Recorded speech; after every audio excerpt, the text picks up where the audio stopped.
Heart అనగానే అందరి mind లో ఈ రోజు గుర్తొచ్చేది ఏంటంటే హార్ట్ అటాక్. సో అసలు ఎగ్జాక్ట్ హార్ట్ అటాక్ అంటే ఏంటి సార్ అసలు?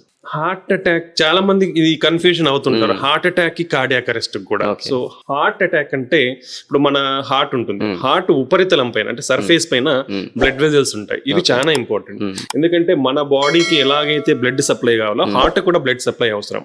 ఓకే, సో హార్ట్ సర్ఫేస్ పైన almost right side vessel 1 vessel, left side main vessel నుంచి 2 వెజల్స్ వస్తాయి. So totally our heart has having 3 blood vessels. దాని నుంచి మన టోటల్ హార్ట్ కి బ్లడ్ సప్లై అవుతుంది. సో ఈ గుండె పైన ఉపరితలం పైన ఉన్న బ్లడ్ వెజల్స్ రక్తనాళాలలో బ్లాక్స్ వస్తాయి కదా, ఆ బ్లాక్స్ ఏర్పడడం వల్ల వచ్చే ప్రాబ్లమ్ ని హార్ట్ అటాక్ అంటాం. ఇది పలు రకాలు ఉంటాయి. అక్యూట్ అంటాం, అంటే ఎమర్జెన్సీలో ప్రజెంట్ అవడం. ఛాతీ నొప్పి వస్తుంది, ఇమీడియట్ గా he have to rush to the hospital. అలా కాకుండా క్రానిక్ కొరోనరీ సిండ్రోమ్స్ అంటాం. ఇవి ఏంటంటే బ్లాక్ అనేది నిదానంగా ఏర్పడుతూ వచ్చి మూసుకుపోతూ అనేది గ్రాడ్యువల్ గా ఎక్కువ మూసుకుపోతూ ఉంటుంది. అలా వచ్చే వాళ్ళకి ఏంటంటే నడిచినప్పుడు ఆయాసం రావడం, నడిచినప్పుడు ఛాతీ నొప్పి రావడం, దీన్ని క్రానిక్ స్టేబుల్ యాంజైనా అంటాం అనమాట. సో బేసికలీ హార్ట్ అటాక్ అంటే మన గుండె ఉపరితలం పైన ఉన్న బ్లడ్ వెజల్స్ రక్తనాళాలలో బ్లాక్స్ ఏర్పడి వచ్చే ప్రాబ్లమ్ ని హార్ట్ అటాక్ అంటాం. కార్డియాక్ అరెస్ట్ అంటే ఏంటంటే సడన్ గా గుండె ఆగిపోవడాన్ని కార్డియాక్ అరెస్ట్ అంటాం. అది చాలా రీజన్స్ వల్ల అవ్వచ్చు, లైక్ హార్ట్ అటాక్ వల్ల అవ్వచ్చు, లేదా సమ్ హార్ట్ రేట్ అబ్నార్మాలిటీస్ వల్ల అవ్వచ్చు, లేదా సమ్ ఎలక్ట్రోలైట్ అబ్నార్మాలిటీస్ వల్ల అవ్వచ్చు. ఇలా చాలా రీజన్స్ ఉంటాయి ఇది కార్డియాక్ అరెస్ట్ అవ్వడానికి. బట్ హార్ట్ అటాక్ అయితే బ్లడ్ వెజల్ బ్లాక్స్ వల్ల వస్తుంది. సో ఈ హార్ట్ అటాక్ కూడా ఈ సడన్ కార్డియాక్ అరెస్ట్ అనేది కాజ్ చేయొచ్చు అనమాట. సో ఇది ఈ రెండింటికి మధ్య ఉండే డిఫరెన్స్. యూజువల్ గా కార్డియాక్ అరెస్ట్ అనేది ఎంత ఇంపార్టెంట్ అంటే అలాంటి సినారియోలు అంటే గుండె సడన్ గా ఆగిపోతే ఏం చేయాలి, that is the one of the major thing చాలా మంది తెలుసుకోవాల్సిన. ఎప్పుడైతే ఎనీ పేషెంట్ మీరు ఒక మనిషిని ఒక కింద స్పృహ లేకుండా పడిపోయి ఉంటాడు, మనం యూజువల్ గా 3 బేసిక్ సైన్స్ చూస్తాం. అంటే మనిషి బతికి ఉన్న సైన్స్ ఉన్నాయా లేదా అనేది. ఒకటి ఏంటంటే శ్వాస తీసుకుంటున్నాడా లేదా అనేది మనం చూస్తే అర్థం అవుతుంది. ఓకే, రెండోది మనం పేషెంట్ అంటే ఎవరైతే అలా స్పృహ లేకుండా పడిపోయినారో వాళ్ళు తట్టి లేపుతాం, వాళ్ళు పలకట్లేదు. రెండోది శ్వాస కనపడట్లేదు. మూడోది మనం ఇక్కడ జస్ట్ మన నెక్ ఉంది కదా, నెక్ ఈ సైడ్ లో ఈ మజిల్ ఉంది, ఈ మజిల్ కి మన ట్రెకియా విండ్ పైప్ ఉంటుంది. ఈ రెండింటి మధ్య పెడితే మనం పల్స్ ఫీల్ అవుతాం. ఇక్కడ పెట్టినప్పుడు మనం పల్స్ ఫీల్ కాలేదంటే తనకి పల్స్ లేదు, అంటే హార్ట్ కొట్టుకోవట్లేదు, ఊపిరి ఆగిపోయింది, పేషెంట్ స్పృహలో లేడు. ఇలాంటి వాళ్ళకి మనం ఇమీడియట్ గా ఇచ్చే ట్రీట్మెంట్ ఈ కార్డియాక్ అరెస్ట్ లో ద మోస్ట్ ఇంపార్టెంట్ ట్రీట్మెంట్ ఈ సిపిఆర్ అంటాం, కార్డియో పల్మనరీ రిసస్టేషన్. దీంట్లో కూడా ఏబిసి అని ఉంటాయి, అంటే ఎయిర్వే బ్రీతింగ్ సర్క్యులేషన్ అంటాం.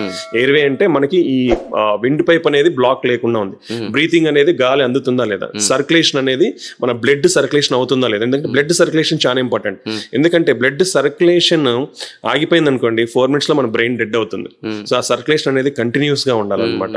సో కాబట్టి ఇంతకుముందు రిసస్టేషన్ అంటాం దీన్ని, అంటే ఒక మనిషి సృహ లేకుండా గుండె ఊపిరి లేని పడిపోయి ఉన్నప్పుడు ఏబిసి అనేది ఇచ్చేవాళ్ళం. ఇప్పుడు దాన్ని మార్చారు సిఏబి, అంటే ఫస్ట్ ప్రయారిటీ ఏంటంటే హార్ట్ కి సర్క్యులేషన్ అనేది ఇంపార్టెంట్. అంటే మన గుండె అనేది పంప్ అవ్వాలి, బ్లడ్ అనేది సర్క్యులేట్ అవ్వాలి. ఎవరికైతే గుండె ఆగిపోయి ఉంటుందో మనం వాళ్ళకి చెస్ట్ కంప్రెషన్స్ అని ఇస్తాం అనమాట. సో అది చాలా ఇంపార్టెంట్. ఇది కార్డియాక్ అరెస్ట్ లో చేసే ప్రైమరీ ట్రీట్మెంట్. ఎవరైనా చేయొచ్చు అది, దానికి ట్రైనింగ్ కావాలి. లాట్ ఆఫ్ ట్రైనింగ్ సెషన్స్ కూడా lot of hospitals and organisations అనేది ఇస్తా ఉంటారు. So if anybody wants to train in that it's better. So that అంటే ఒక లైఫ్ ని సేవ్ చేసేదానికి మీ అటెంప్ట్ అనేది చాలా ఇంపార్టెంట్ ఎవరికైనా. అంటే నా దృష్టిలో ప్రతి ఇంట్లో ఒకరు నేర్చుకోవాలి. Every citizen should learn the basic cardio pulmonary resuscitation CPR అంటాం. అది ప్రతి ఒక్కరు నేర్చుకోవాలి. లాట్ ఆఫ్ ఆర్గనైజేషన్స్, ఎన్జిఓస్ కానీ హాస్పిటల్స్ కానీ they are conducting these type of CPR awareness and training programmes. So everybody ఎవరన్నా కావాలనుకున్న వాళ్ళు నెట్ లో సెర్చ్ చేస్తే కూడా ఎక్కడ జరుగుతున్నాయని తెలుస్తుంది.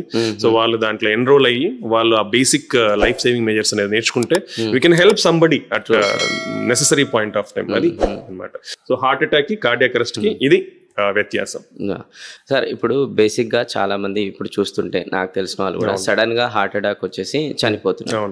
నా ఇప్పుడు మాకు చనిపోయిన తర్వాత కూడా డిఫరెన్షియేషన్ అనేది సరౌండింగ్ పీపుల్ కి తెలియదు సార్, అది కార్డియాక్ అరెస్ట్ లేకపోతే heart attack. But what ever it may be, వాళ్ళు సడన్ గా చచ్చిపోయారు, నిన్న వరకు బాగానే ఉండే అని ఇట్లా మాట్లాడుకుంటుంటారు. కానీ ఎవరి పర్సన్ కూడా సడన్ గా చనిపోరు కదా సార్, దానికి ఆల్రెడీ వెనుకల నుంచి బ్యాక్గ్రౌండ్ చాలానే జరుగుతుంటాయి కదా. బేసికలీ ఏంటంటే ఈ హార్ట్ అటాక్ అనేది 50% of the heart attack acute heart attack అంటే మనం చెప్పాం కదా దీంట్లో 2 types, acute and coronary syndrome, chronic coronary syndrome. Acute coronary syndrome అనే దాన్ని మనం స్టెమీ ఆర్ మయోకార్డియల్ ఇన్ఫాక్షన్ అంటాము. అది చాలా డేంజరస్. అంటే అది ఎందువల్ల వస్తుంది, మనకు ఆల్రెడీ మన బ్లడ్ వెజల్స్ లో ఇది చాలా ఇంపార్టెంట్. చాలా మంది నాకెందుకు వచ్చింది అనే క్వశ్చన్ వాళ్ళకి ఇది మంచి ఆన్సర్. ఏంటంటే ప్రతి మనిషికి మనం పుట్టిన తర్వాత మన బ్లడ్ వెజల్స్ అంటే రక్తనాళాలలో ఈ కొవ్వు పేరుకుపోవడం అనేది from the age of 10 to 20 years నుంచి స్టార్ట్ అవుతుంది. It's like 20 years natural given process in ever body. ఇది గుర్తుపెట్టుకోవాలి. నేను హెల్తీగా ఉన్నాను నాకెందుకు వచ్చింది అనేది, లేదంటే వాళ్ళకి ఎందుకు వచ్చింది, చాలా రోజులు ఆయన అంతా హెల్తీ ఎక్సర్సైజ్ చేస్తాడని ఈ ప్రాసెస్ అనేది ప్రతి ఒక్కరికి ఉంటుంది. But depends on our risk factors. అర్లీగా మేనిఫెస్ట్ అవుతుంది చాలా మందిలో. ఈ చాలా రకాల రిస్క్ ఫ్యాక్టర్స్ ఉంటాయి, మనం డిస్కస్ చేద్దాం. సో బేసికల్ తెలుసుకోవాల్సిందంటే ఈ ప్రాసెస్ అనేది it will start at an early age around second decade నుంచే మనకి ఈ కొలెస్ట్రాల్ అక్యుములేషన్ మన రక్తనాళాలు అనేది స్టార్ట్ అవుతుంది. సో ఇది ఇంపార్టెంట్. సో మనకి హార్ట్ అటాక్ అనేది అక్యూట్ హార్ట్ అటాక్ అనేది ఎందుకు వస్తుందంటే ఈ బ్లడ్ వెజల్స్ లో ఏవైతే కొలెస్ట్రాల్ ప్లాక్స్ ఉన్నాయో అవి బర్స్ట్ అవుతాయి. దాని ప్లాక్ రప్చర్ అంటాం. ఆ థిన్ లేయర్ ఉంటుంది, ఏదైతే స్ట్రాంగ్ లేయర్ ఉంటుందో due to some risk factors, uncontrolled risk factors వల్ల కానీ సమ్ స్ట్రెస్ లెవెల్స్ కానీ దట్ ప్లాక్ ఏదైతే పొర ఉంటుందో అది బర్స్ట్ అవుతుంది. బర్స్ట్ అవునప్పుడు దాని లోపల ఉండే contents it will expose to the blood circulation. Expose అయినప్పుడు లాట్ ఆఫ్ కోయాగులేషన్ ఫ్యాక్టర్ అంటే బ్లడ్ క్లాటింగ్ ఫ్యాక్టర్స్ వచ్చేసి సడన్ గా ఈ మూసుకుపోయిన ఓపెన్ గా ఉండే లైక్ 30% ఉండొచ్చు, 40% ఉండొచ్చు, 50% ఉండొచ్చు. ఏదైతే ఆ 50% ఏదైతే ఏరియా ఉంటుందో దాన్ని మొత్తం బ్లాక్ చేస్తే సడన్ గా, అంటే సడన్ గా బ్లాక్ రప్చర్ అయ్యి బ్లడ్ వెజల్ సడన్ గా బ్లాక్ అయిపోతుంది. బ్లాక్ అయిపోయినప్పుడే మనకి సడన్ హార్ట్ అటాక్ అనేది వస్తుంది అనమాట. ఇది మెయిన్ కారణం. ఈ హార్ట్ అటాక్ యూజువల్ గా it will present like chest pain, మనకి ఛాతీ నొప్పి వస్తుంది. That is the most important. లేదా కొందరికి ఎల్డర్లీ కానీ ఏజ్ ఎక్కువ ఉన్న వాళ్ళలో ఛాతీ నొప్పి తెలియకపోవచ్చు, వాళ్ళకి ఆయాసంగా ఉండొచ్చు, ఊపిరాడకపోవడము, ఇట్లా ఏదో బరువుగా ఉండడం, ఇలా ఉండే ఛాన్స్ ఉంటుంది అనమాట. ఈ హార్ట్ అటాక్ ఇట్లా సడన్ గా ప్రజెంట్ అయ్యే హార్ట్ అటాక్ వాళ్ళు కూడా 50% of the patients even today now with advanced treatments, lot of hospitals came, cath lab setups ఇన్ని వచ్చినా కానీ 50% of the patients are not able to reach the hospitals because 50% around 50% will die before reaching the hospital. So ఇది దీని స్టాటిస్. That's why ఇంత important అనేది heart attack ఎందుకంటే అంత ఇస్తున్నాం. So 50% will die suddenly in the home.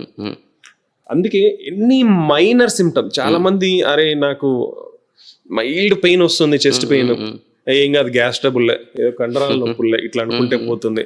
పక్కన వాళ్ళు కూడా మోటివేట్ అలా చేస్తారు. ఈయన తాగితే వెళ్ళిపోద్దులే, లేదంటే జెల్సులు వేసుకుంటే వెళ్ళిపోద్ది. ఇలా అంటే మనకు లేని ఐడియాస్ కూడా చాలా మంది పక్కన like nowadays everybody is like doctor after COVID అంటే మనం అనకూడదు, బట్ అలా అంటే సజెషన్స్ వాళ్ళకి తెలిస్తే వాళ్ళు ఇస్తా ఉంటారు, baby due to lack of awareness దానివల్ల. సో అలాంటి ఏ చిన్న నొప్పి అయినా don't neglect. That's the first thing everybody has to know.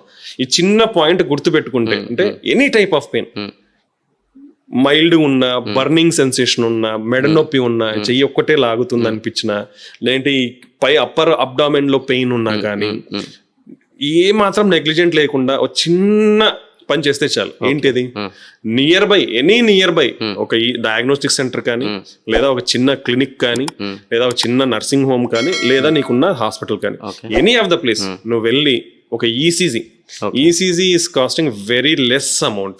లేదా అసలు లేనోళ్ళైతే గవర్నమెంట్ హాస్పిటల్కి వెళ్తే కూడా ఈసీజీని తీస్తారు. ఆ ఈసీజీ తీయించుకుంటే నీకు అక్యూట్ హార్ట్ అటాక్ ఉందా లేదా అనేది ఇలా తెలిసిపోతుంది. దాంతో ఒక్క టెస్ట్ తో నీ లైఫ్ సేవ్ అవుతుంది. It's bear minimum cost. అసలు మనము ఎంటర్టైన్మెంట్ మీద కానీ మన బయట ఫుడ్ మీద ఖర్చు పెట్టేదాంతో వెరీ మినిమల్ అమౌంట్. ఇప్పుడున్న ప్రజెంట్ జనరేషన్ లో చాలా తక్కువ దాని cost. No, it's very less. Just hundreds only. Very less. Very less cost of ECG. అసలుకి ఫ్రీగా కూడా తీస్తారు చాలా మంది. వెరీ లెస్ ఆఫ్ కాస్ట్ కి మన ఫ్యూచర్ చూసుకుంటున్నాం. We can save a life by just taking an ECG. Acute heart attack ఉందా లేదా, అబ్బా నీకు ఈసీజీ పోయి తీయించుకున్నావు, పెయిన్ వస్తే ఆ డాక్టర్ గారు చూసి ఏం లేదండి నార్మల్ ఉందంటే you are relief, you are saved. అది లేదు నీకు ప్రాబ్లం ఉంది, okay you had given, you are able to get the immediate treatment. So that's where you can save your life. So never neglect any type of chest pain. ఏ రకమైన ఛాతి నొప్పిని కూడా neglect అయితే అస్సలు చేయొద్దండి. గ్యాస్ ట్రబుల్ అని అనుకోవద్దండి, లేదా కండరాల నొప్పి అని అనుకోవద్దండి. ఎప్పుడు కూడా ఈ హార్ట్ రిలేటెడ్ ఎక్కడ పెయిన్ వచ్చినా ప్రాబబలీ హార్ట్ రిలేటెడ్ పెయిన్ అయ్యి ఉండొచ్చు అని అనుకోని టెన్షన్ పడద్దండి. ఇమీడియట్ గా పోయి ఒక ఈసీజీ తీయించుకోండి. తీయించుకుంటే దాంట్లో నిర్ధారణ అయిపోతుంది హార్ట్ అటాక్ ఉందా లేదా. ఉంటే నీకు సరైన ట్రీట్మెంట్ ఇమీడియట్ గా నువ్వు తీసుకున్నవాడు అయిపోయి నీ లైఫ్ సేవ్ చేసుకుంటావు. లేదా ఊపిరి పీల్చుకొని నాకు ప్రాబ్లం లేదని హ్యాపీగా you can further go on that.